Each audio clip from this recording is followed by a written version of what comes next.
আরে good morning. সে পাগল। কেমন আছেন সবাই? ভালো নেই।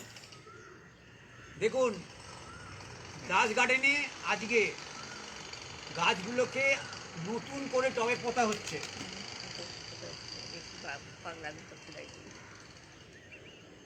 কেমন লাগছে দেখুন। কালকে আবার এক গাদা গাছ কিনে নিয়ে এসছি।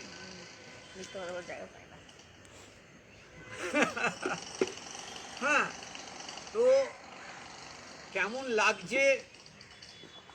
আমি তো প্রচণ্ড এনজয় করছি আমার দাস গার্ডেনকে নিয়ে, এবং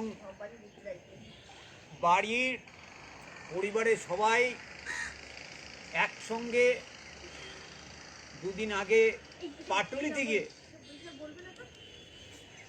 গাছ নিয়ে এলাম। দেখুন এত টব, যে টুলটায় বসেছি পরমর করে ভাঙছে। তো সবাইকে থ্যাঙ্কস লাইভটা দেখার জন্যে, এবং কেমন লাগছে ইনবক্সে লিখে পাঠান। Thank you. বন্ধ করবো কোথা দিয়ে? বন্ধ তো হচ্ছে, বন্ধ করবো। কি পাগল তুই বসে বসে? বাড়ির সবাই এনজয় করছে, করছে।